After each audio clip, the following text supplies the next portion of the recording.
Tonight, bandits strike again, killing at least 20 people in 5 communities in Zamfara State, several others injured. Tinubu Akonde meets some Southwest APC governors, and Speaker Femi Gbajabiamila demand immediate restructuring of Nigeria's federal system of government. In spite of the security challenges, Nigeria's economy sustains recovery from recession as GDP grows by 0.51% year-on-year. And more residents of Goma in DR Congo return home after Saturday's devastating volcanic eruption.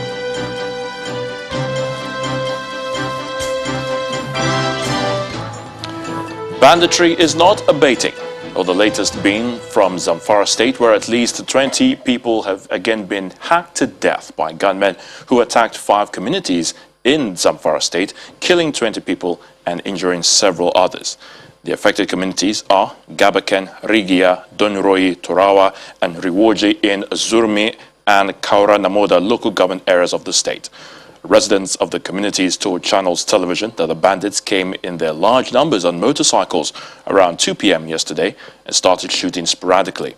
Some of the injured persons, who are currently recuperating in the hospital, say the bandits invaded the community when some of them were observing their afternoon prayers.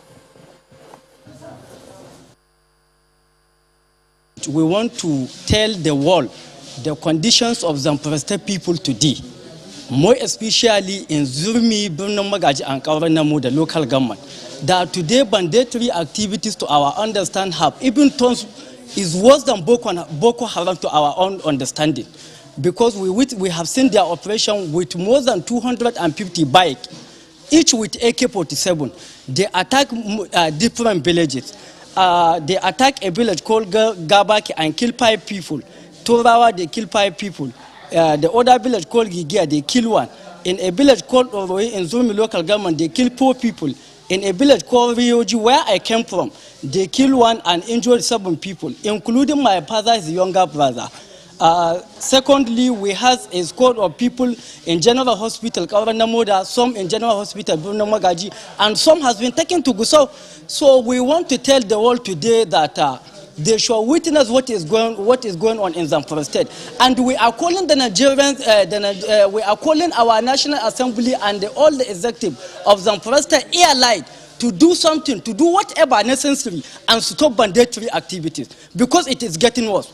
Today we are in condition whereby our pride is farming. Today we cannot go to the farm in Zamfara State. Look at our people everywhere in the hospital. We are all youth graduates, unemployed, we are jobless. And today, even the farm we are going to get what we are eating, we cannot go to the farm. Now we don't even know what is our left and right. The situation is similar in Benue State, where 9 persons were reported killed by suspected herdsmen, including the kindred head of Te Ancha in Makadi local government area. The attack, which was carried out around 3 to 4 a.m., happened just a few meters away from an IDP camp, where 7 people were killed about 3 weeks ago. According to eyewitnesses, the attackers started their operation at the community and made an attempt to attack a nearby school, but were repelled by some youth in the neighborhood. The chairman of Makadi Local Government Council has since visited the scene of the incident and directed that bodies be taken to the morgue and those injured to the hospital. There's been some gains in the fight against bandits as troops of the Nigerian Air Force have rescued scores of kidnapped victims in the Igabi local government area of Kaduna State. The State Commissioner for Internal Security and Home Affairs, Samuel Arawan, says the bandits invaded Najaja and Kerawa villages in the Igabi local government area and abducted several people, mostly women, and while they were trying to escape with their victims, a Nigerian Air Force fighter jet on an aerial patrol quickly spotted their location and were able to rescue the kidnapped victims. The armed bandits, according to the commissioner, were moving with the large number of women kidnapped from Ungwan Najaja when the air platforms traced them to the outskirts of the village. On sighting the air platforms and conscious of air interdictions following warning shots, the bandits scampered into the forest and abandoned the women. In a similar attack, bandits killed the personal driver of the Emir of Beningwari along the Buruku-Beningwari road, and Nasir Mohammed was shot dead around Ungwan Yaku forest along the route. Governor Nasir El-Rufai, the state governor, has also expressed sadness at the killing of the emir's driver and sent condolences to the royal father and family of the deceased while praying for the repose of his soul.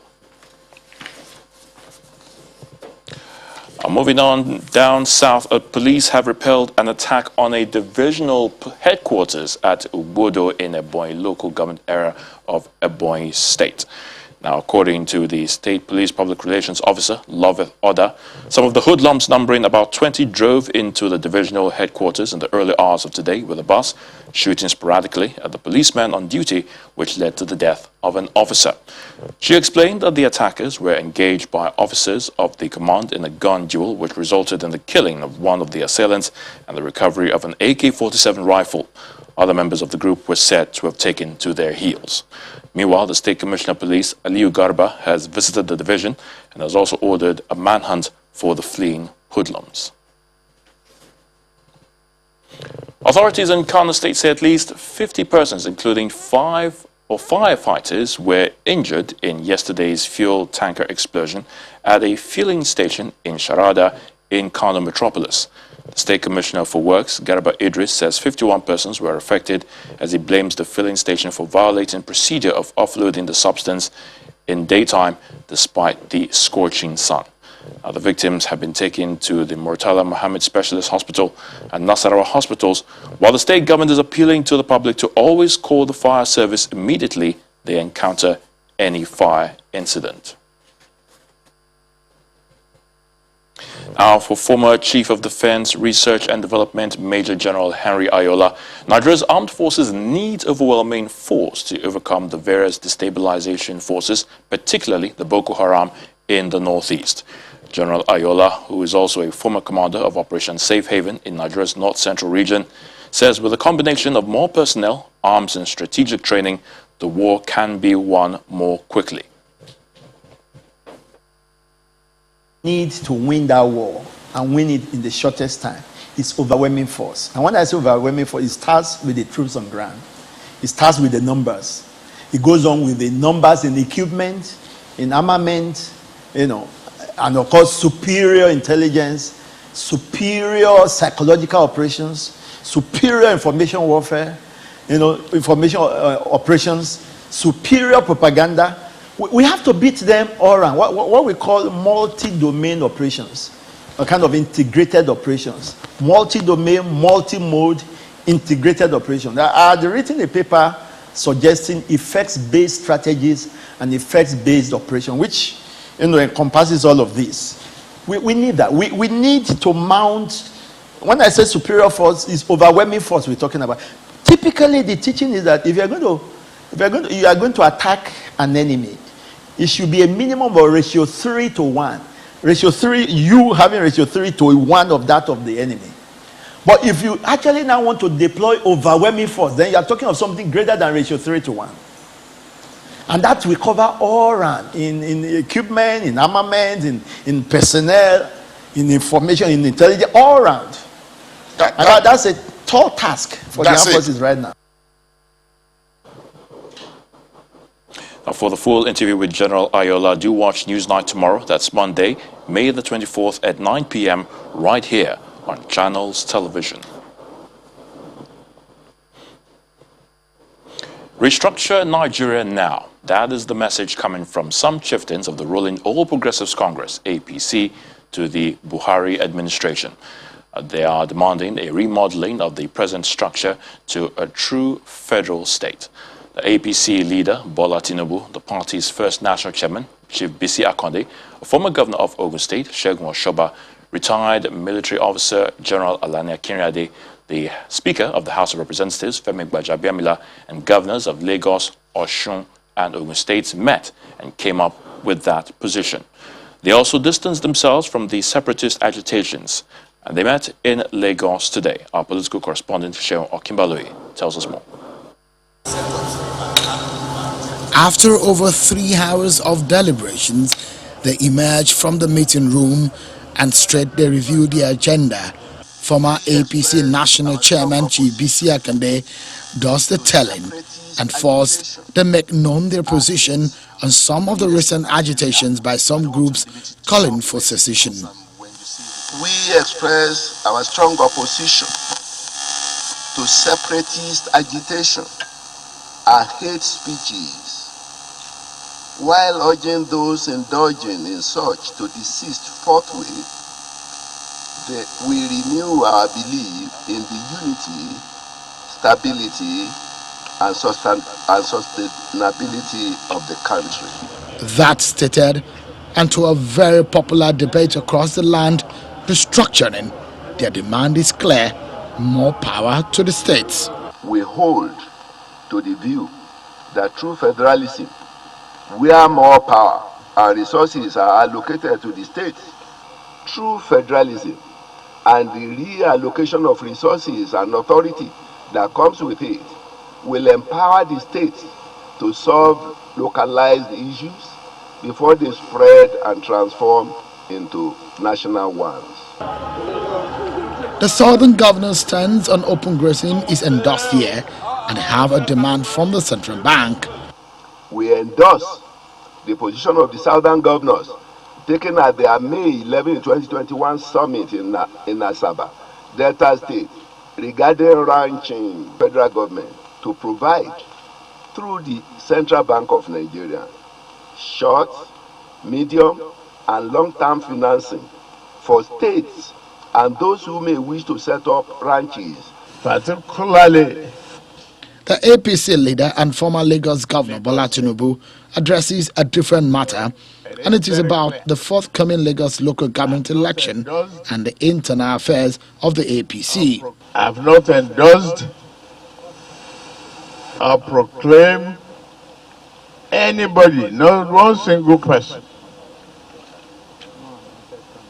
as anointed candidate for our party, APC. This is yet another meeting of southern political leaders, one of several in the past few days, their positions similar and pointing at one thing: the state of the nation and its structure, begging for a fixing. Shunwa Kimale reporting for Channels Television News. Some religious leaders have been lending their voice to the security situation in the country. Well, the Council of Bishops of Methodist Church Nigeria has expressed its worries, calling on the federal government to take decisive steps at ending the crisis.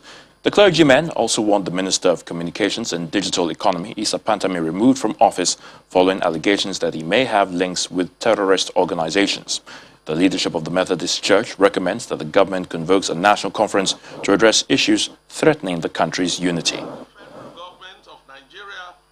What I will advise the government is that they should use more of intelligence.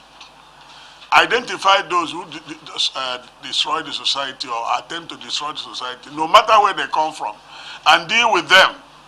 You know, the issue of proliferation of arms, AK-47 and all this, I don't even believe that those boys carrying the arms are the people that are doing the thing. They have sponsors. And those sponsors should be identified, no matter how highly placed, and dealt with. If we are governors or senators or members of House of Reps or religious leaders or whatever they are, they should be identified because they are enemies to the society. I cannot give AK-47 to young people and give them India hemp. Another thing is to smoke and then destroy people. No, no, no, no. We should be a brother's keeper. We should not destroy this country. I am maintaining, and the council brought the idea that Nigeria is better staying together. We are better staying together. Nobody should polarize Nigeria. Nobody should make us work on parallel lines, because parallel lines will never meet. So all the agitations to have independent countries in Nigeria are not for it. We cannot go to that. Rather, let us rejig our constitution. Let us convoke a conference, whatever you call it, to agree on how to stay together. In part two, after the break, we'll have more from religious leaders on the state of the nation. House of Representatives postpones scheduled security summit in honor of military officers killed in Kaduna plane crash. Plus, we'll also look at the late General Ibrahim Tahir's contribution to the fight against insecurity and way forward on security. Our data analyst Babajide Ogusawo will be our guide. Join us again.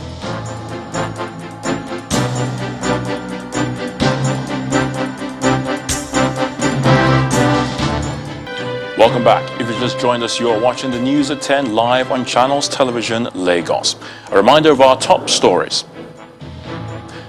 Bandits strike again, killing at least 20 people in 5 communities in Zamfara State, with several others injured. Tinubu Akonde meets some Southwest APC governors, and Speaker of the House of Representatives Femi Gbajabiamila demand immediate restructuring of Nigeria's federal system of government. Nigeria's economy sustains recovery from recession as GDP grows by 0.51% year-on-year. And more residents of Goma in the DR Congo return home after Saturday's devastating volcanic eruption.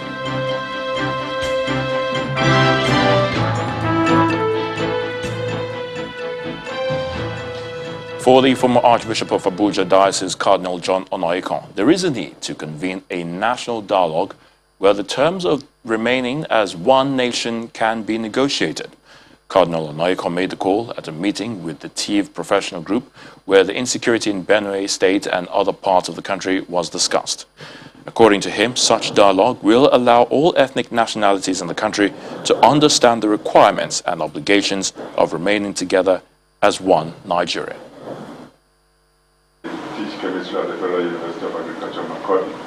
Former Archbishop of Abuja Diocese receiving members of the TIV professional group at his residence in Abuja. The delegation is here to discuss the rising insecurity across the country, including Benue State, and to solicit the support of the retired Archbishop for solutions. We're talking about secession. The leader of the delegation gives a picture of the security situation in Benue State, highlighting some possible solutions. In Benue, in Taraba and in Nasarawa State, over 1 million people have been displaced. Property, food and farms worth billions of naira have been destroyed in Benue, in Nasarawa and Taraba states. We have issues with the Nigerian army. We think that government is complicit. We think that the Nigerian army sometimes are in support of what is happening. In his response, the former Archbishop of Abuja Diocese, who is in his retirement, decries the degenerating security situation across the country. While he disagrees with separatist movements, he calls for an urgent national dialogue to negotiate the terms of remaining as one indivisible nation. I cannot support anybody who is asking for a war to liberate ourselves, so to speak. All the different secession movements. We must admit that the unity of Nigeria is negotiable, and that in fact right now Nigeria is up for negotiation. We don't like what we see, but we still think Nigeria as a nation, one nation, is desirable and viable and feasible. Only we need to pay the price of unity. Insecurity in forms of banditry, kidnapping and terrorism is a national challenge that the Nigeria police and the armed forces continue to grapple with. And the inability of the government to squarely address the challenge is raising concerns which this group is hoping will be resolved soon. While Cardinal John Onaiyekan calls for a renegotiation of terms for one united Nigeria, the General Overseer of the Redeemed Christian Church of God, Pastor Enoch Adeboye, wants ordained ministers across the country to redouble their efforts in praying for the nation to overcome the security challenges that have bedeviled the country in recent times. Pastor Adeboye, who has been touring states across the country in the last few months, wants everyone to remain steadfast irrespective of the difficulties. Bright and early, the army barracks in Lokoja, where the General Overseer of the Redeemed Christian Church of God is expected, already has in waiting heads of security agencies, top government officials, led by the State Deputy Governor, Edward Onoja.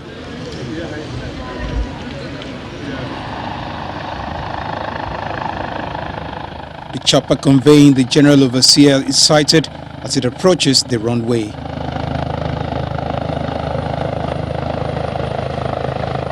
At about 10:30 a.m., the helicopter touched down.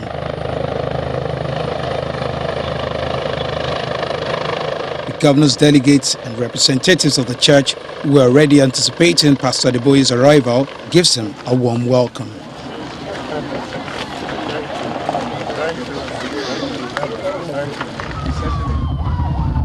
After the exchange of pleasantries, they proceed to the government house in Lokoja.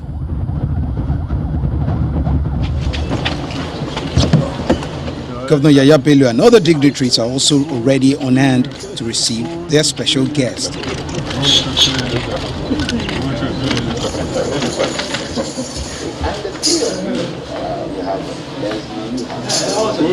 The governor describes Pastor Adeboye's visit as a gift. He asked him to continue to pray for the country.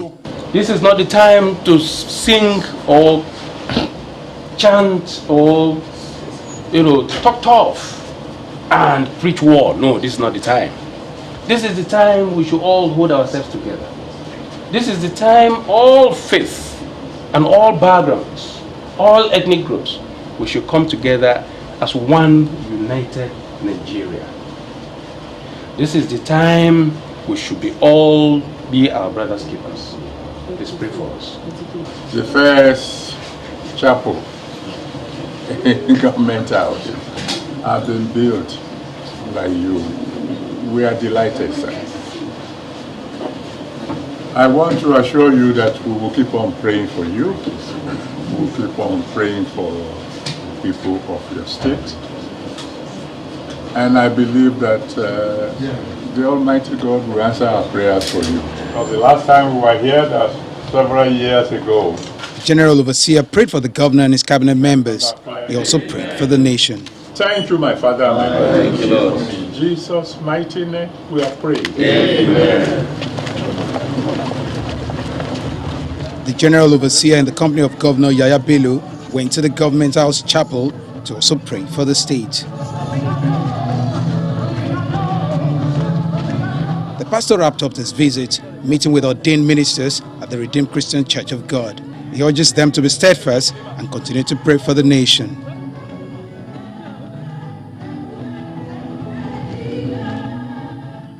The House of Representatives has postponed the planned security summit scheduled to hold tomorrow, May the 24th. The clerk of the House, Chinedu Akubweze, says their decision is to honor the late Army Chief, Lieutenant General Ibrahim Attahiru, and 10 other military officers and men that died in a plane crash in Kaduna. The lawmakers also condoled with the families of the military officers. The security summit will now kick off on Wednesday, May the 26th. President Muhammadu Buhari has ordered that the Nigerian flag be flown at half-mast in all public facilities. That's from Monday, May the 24th to Wednesday, May the 26th, in honor of the military officers who died in Friday's plane crash involving the Chief of Army Staff, Lieutenant General Ibrahim Attahiru, and 10 other officers. The President has also granted a work-free day for members of the armed forces on Monday, May the 24th. Meanwhile, President Muhammadu Buhari has described the late Lieutenant General Ibrahim Attahiru, the late Chief of Army Staff, as an outstanding soldier and an institution builder who fought valiantly for Nigeria until his last breath.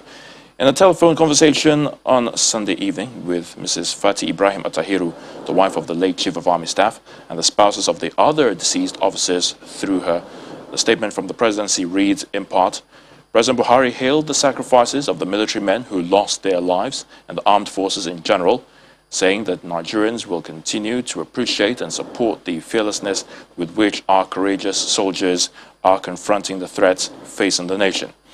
He gave the grieving spouses assurances that the nation will never forget the supreme sacrifice of their spouses, urging them to take solace in the surge of extraordinary feelings of emotions across regions, religions, and tribes all over the country in appreciation of their sacrifices. The Christian Association of Nigeria has sent its condolences to the President and the Nigerian military over the death of the Chief of Army Staff Ibrahim Attahiru and 10 other officers aboard the ill-fated military King Air 350 aircraft that crashed on Friday. In a statement, the Christian body said the military personnel paid the supreme price for the security of the nation by laying down their lives. It then urged the federal government to care for the dependents of the deceased so that they might be proud of the nation the late personnel served. The Christian Association of Nigeria also prayed that such a national tragedy will never occur again. Meanwhile, the immediate past Chief of Army Staff, Lieutenant General Tukur Buratai, says his successor, Ibrahim Attahiru, was on the verge of making the nation proud before his tragic death. General Buratai, an ambassador designate in his tribute to the late Lieutenant General Attahiru, said he was making tremendous progress in the counterinsurgency and counterterrorism efforts when the tragedy occurred. He described the incident as tragic to all Nigerians and peace-loving people, adding that Mr. Attahiru and the officers that died with him were top-level officers whose records of service were meritorious.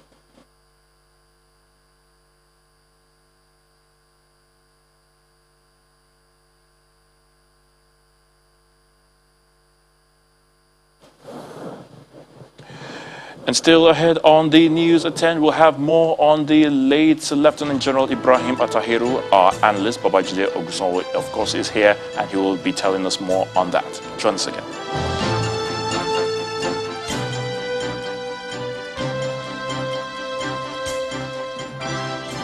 Welcome back. From his teenage years, the late Lieutenant General Ibrahim Attahiru spent his life serving Nigeria. Tonight, Babajide Ogunsonwo, data scientist and information consultant, is here to share insights about the life of Lieutenant General Attahiru. Nice to have you on the news at 10, Babajide. Good evening, Ayo. All right, so we're talking about the late Lieutenant General Ibrahim Attahiru. Well, like the report says there, he spent almost all his life protecting Nigeria's interest. Well, how will you describe the situation now that the army has lost this man? You know, this is a general that spent a third of a century serving Nigeria. And so a woman has lost her husband. Children have lost their father. The military has lost a leader. Nigeria has lost an investment. Africa has lost an asset. And so tonight, I'd like us to start by looking and remembering some of his most memorable words, by looking at what he said while he lived for 54 years. And that's how I want us to start from.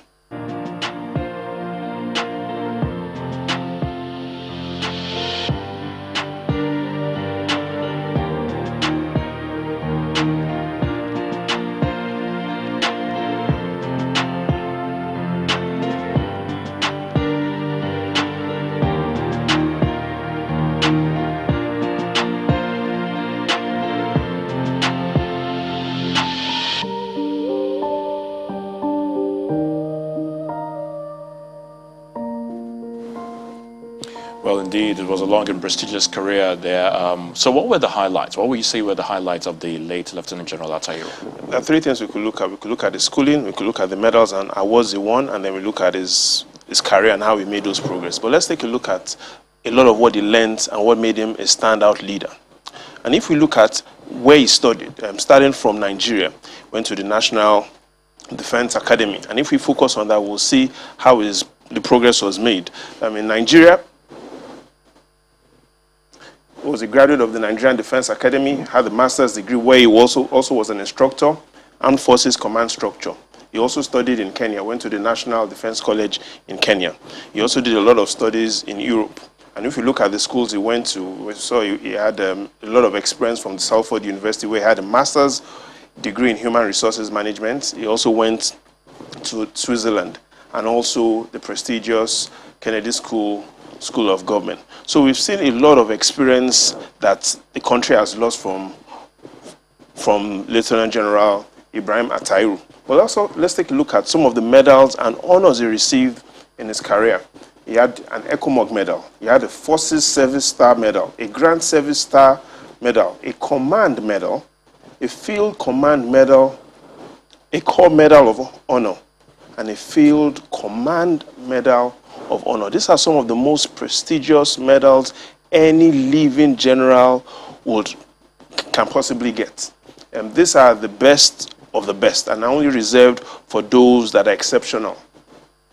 But how did his life progress? This was a man that became a lieutenant general at the age of 20 years old in 1986.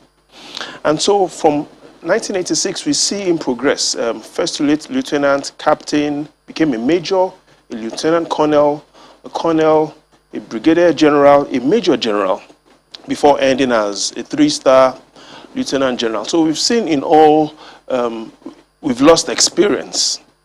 We've lost a man that was celebrated with medals and honor.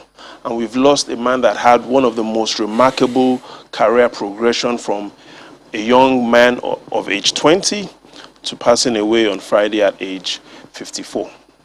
Now, indeed, the prestigious awards there from the later Lieutenant General, and one wonders what could have been achieved, if he was still alive today. Of course, from the rank and file, you hear that he did have lots of visions for the war against terrorism. That's for the army, and the military as a whole. So, what next in line? I mean, what should we be expecting now that he's gone? The president will have to take the decision on who the next chief of army staff will be. But before then, we need to understand that since the war against Boko Haram started in 2002, Nigeria has had 9, you heard me right, 9 lieutenant generals as chief of army staff. And if we focus on the lieutenant generals we've seen that have been fighting terrorism since 2002, here's what you notice if you take a look at that. Out of the 9, it's been a fairly equal distribution. 5 of these chief of army staffs have come from the northern region of Nigeria. 4 have come from the southern region of Nigeria. Yet the war against terrorism continues. Now, it lets us understand that perhaps it is really not a capacity problem. We need to look at other ways to support these lieutenant generals in fighting the war. What do I mean? The war against terrorism cannot be fought only by guns. Yes, the military and the kinetic plays a big role, but we now need to also ensure that we see more governance, more responsibility by local, state, and federal executives. This is a war that evidence shows we've sent our best.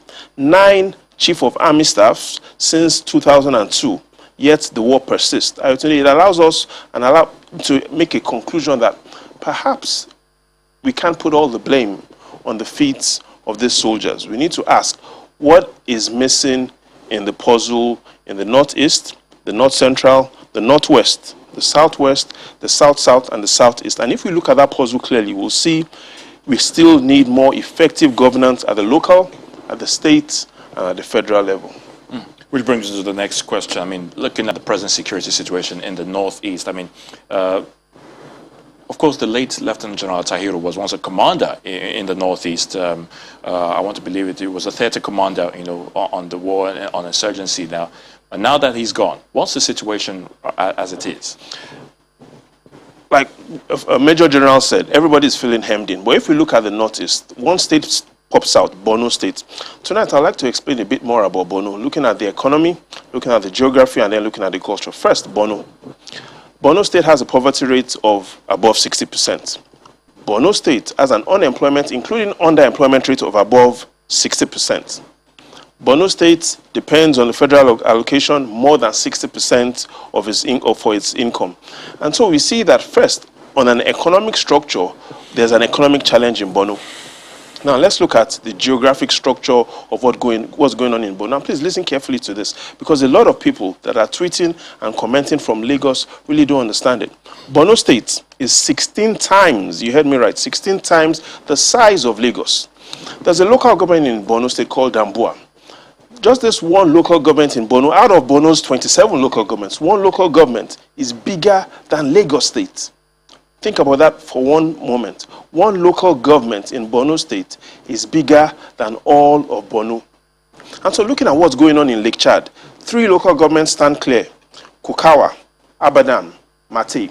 Now, these local governments are close to the Lake Chad, and we see a lot of fighting going on here. We see a lot of local tension, we see Kanuris, we see a lot of people that are frustrated due to the things I talked about: poverty, ideologies of religion, unemployment and underemployment, and not being satisfied with the quality of governance. And so we see a lot of jihadist fights and a lot of challenges across a lot of local governments in Borno, but most of these challenges come from Borno North, where a lot of fighting is still going on. So in the final analysis, we need to remember the words of late Lieutenant General Ibrahim Attairu, and that is, for us to control insurgency, we need to start by making sure that insurgency doesn't control us. Deep, interesting thoughts there. Babajide Ogunsanwo, our data scientist and information consultant. We thank you for your thoughts on the news at 10. The pleasure is all mine. It's another positive growth for Nigeria's economy, as latest GDP figures by the National Bureau of Statistics shows that the economy grew by 0.51% year-on-year in the first quarter of this year, 2021. That's higher than the 0.11% growth recorded in the fourth quarter of last year. Now, the GDP report shows that oil sector contracted by 2.21% as compared to the 19.76% in Q4 of 2020, or the fourth quarter, while non-oil GDP grew 0.79%, lower than the 1.69% positive growth in the preceding quarter. Now, the second consecutive real GDP growth shows that the economy is slowly recovering after going into a recession following the negative growth rates recorded in the second and third quarters of 2020. Now, the report states that aggregate nominal GDP stands at 40 trillion naira, higher than the first quarter of last year, which stood at 35.64 trillion naira, indicating a 12.25% growth rate in nominal terms. 32 out of the 33 local government areas have been won by the PDP, that's the People's Democratic Party, in Oyo State at the just concluded local government elections. The chairman of the Oyo State Independent Electoral Commission, Professor Ishaq Olagunju, who declared the results, said the commission was committed to free and fair elections, which has been attested to by residents in the state. Results for Ward 5 in Ibarakwa East were cancelled as a result of violence, but the remaining 9 wards were counted and returned for the PDP. Election into Ido local government area, which had earlier been postponed to May the 29th, has again been rescheduled for May the 26th. The State Electoral Commission says all the materials for that election are indeed ready and have been delivered to the Commission. Officers of the Nigeria Security and Civil Defense Corps, NSCDC, have discovered an illegal fuel dump where adulterated petroleum products are refined and sold to unsuspecting public.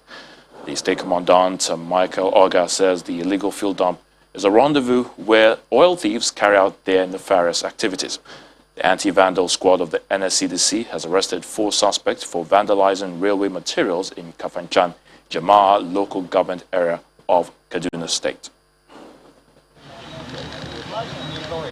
Vandalism of public property has remained a major concern for the government as security agencies are increasing their efforts and dedication to manpower and technical knowledge to beat these criminals in their economic sabotage.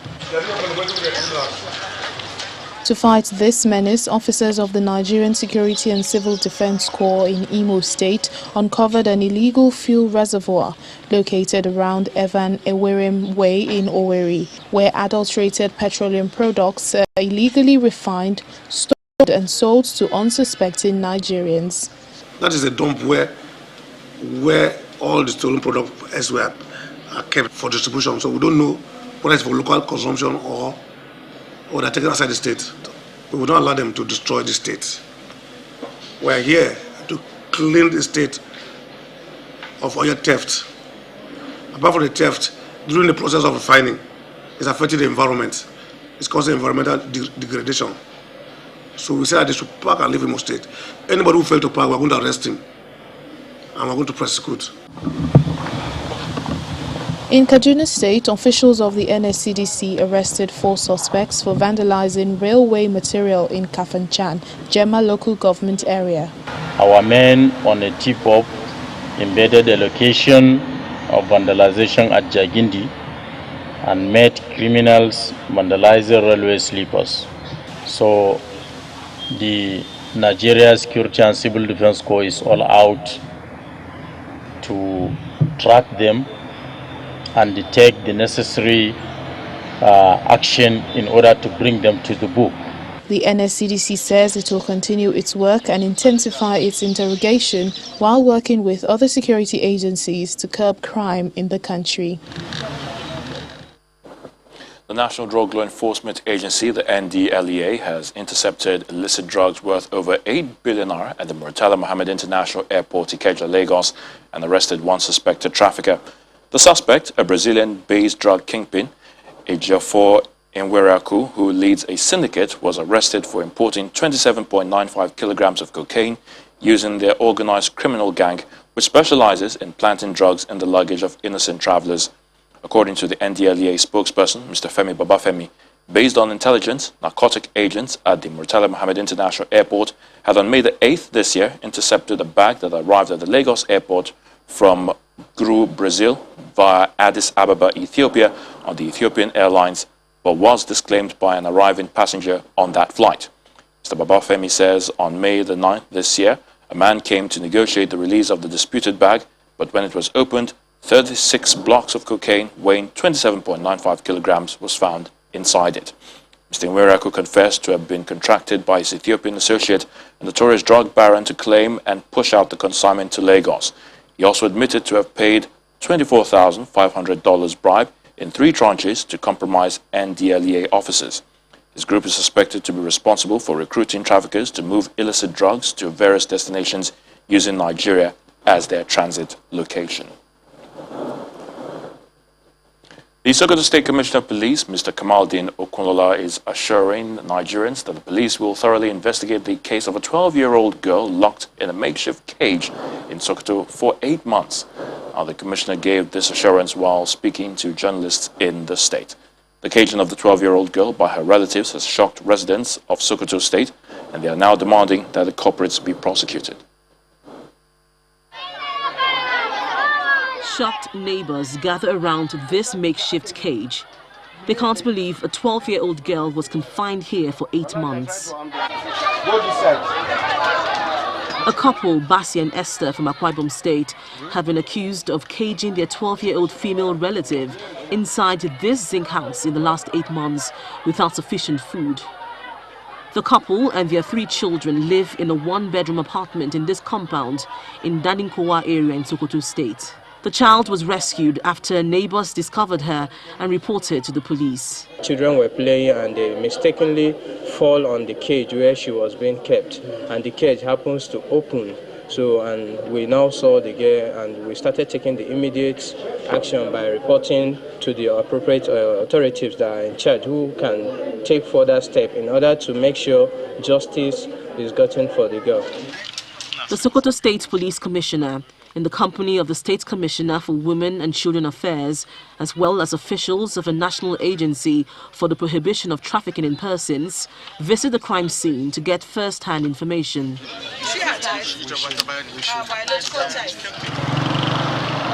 They also visit the victim at the Sokoto State Specialist Hospital, where she's been attended to. Her gaunt body attests to how she was treated. She tells the government officials that the condemned deep freezer inside the zinc shed has been her makeshift bed since her aunt brought her to live with the family in Sokoto. She has also been denied an education. Young girl. The Commissioner of Police says such act is inhuman and the culprits will be prosecuted. The Sokoto State Commissioner for Women and Children Affairs is demanding that the police should diligently investigate the matter. The quality to the young girl is so much that you cannot even believe it, that human beings can behave like that and can treat another human being like that.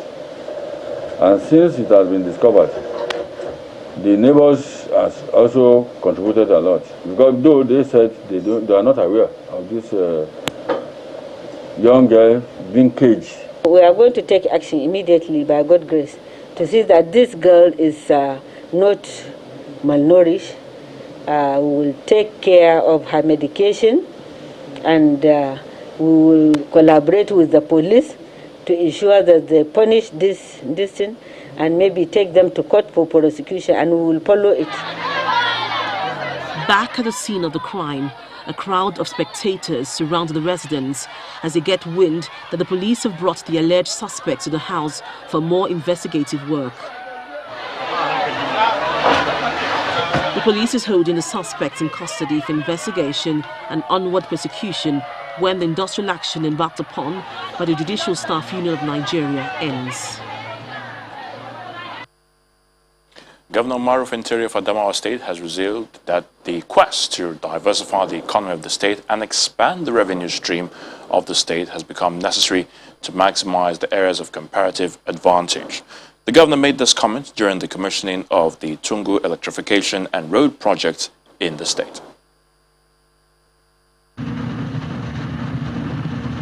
As difficult as this may sound, seeing functional electricity infrastructure is a rare sight in Tongo, the administrative headquarters of Tongo local government area, as the community has been without power supply for 20 years.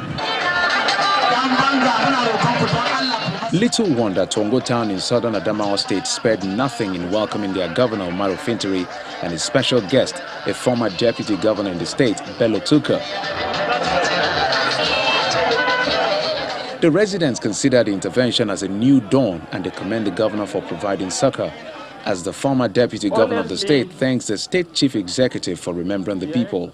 For me, who has served this state for a very long time, could not remember that Tongo is still in darkness.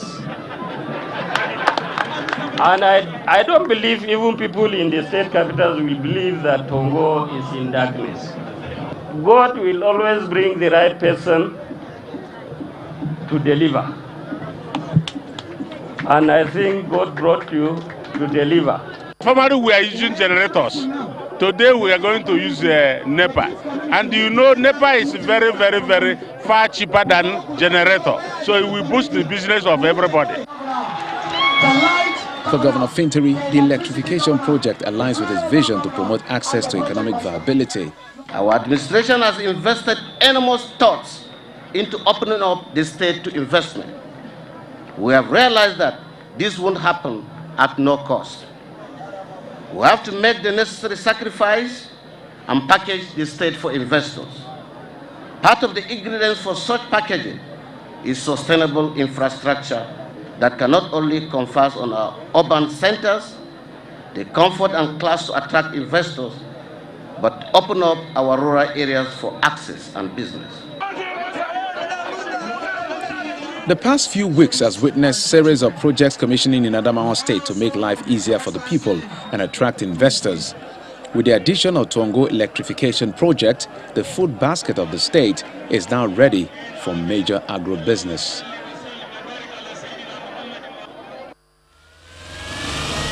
This is Channels Television's breaking news.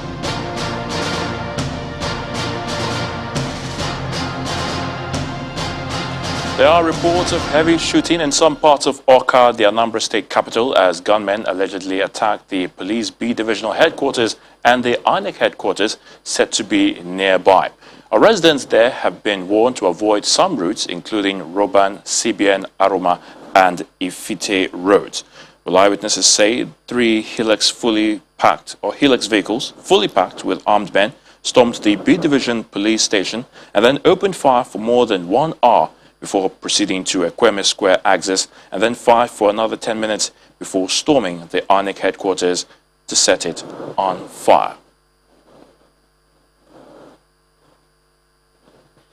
Hours after the volcano on Mount Nyiragongo spewed lava near the city of Goma, that's in the Democratic Republic of Congo, people have been returning to the scene. Thousands began fleeing the city of 2 million people from Saturday night when the eruption started. There are reports that 5 people died during the evacuation process, though this has not been officially confirmed. Some locals complained about the lack of information from authorities during the eruption. A Ryanair flight flying from Greece to Lithuania has been diverted to Belarus, with the country's opposition figures saying the move was intended to arrest a dissident journalist on board. The Nexta online network said its ex-editor Roman Protasevich was detained. In a statement, Ryanair says the crew were notified by Belarus of a potential security threat on board and were instructed to divert to the nearest airport, Minsk.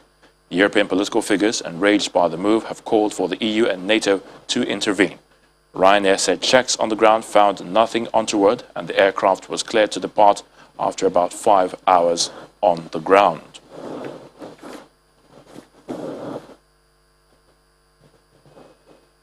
People in France are enjoying the outdoors on the first weekend of reopenings as the number of new cases of the coronavirus drop.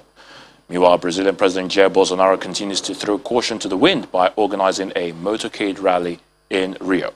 Here's the global update.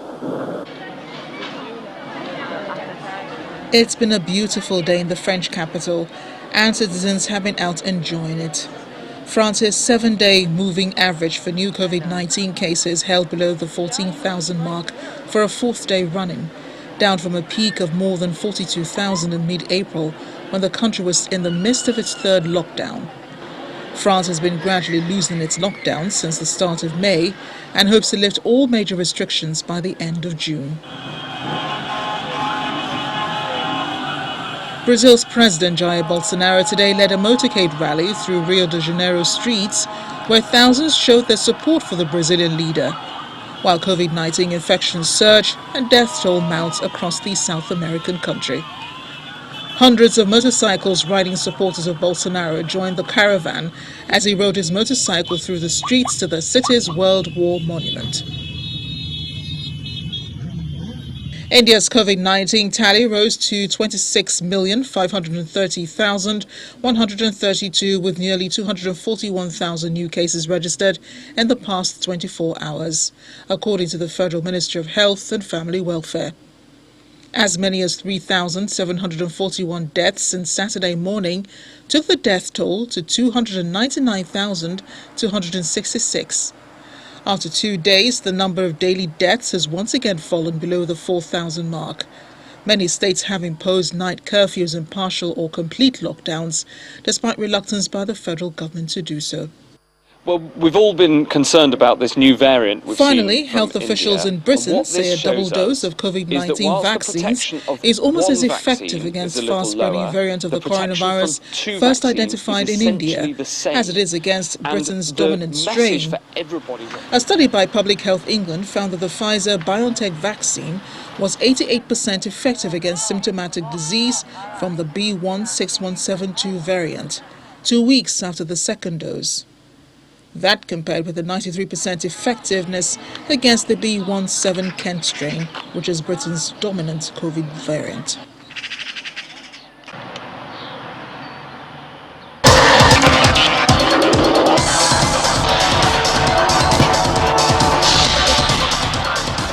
It's end of the road for two-time African champions Eyimba International in this season's CAF Confederation Cup.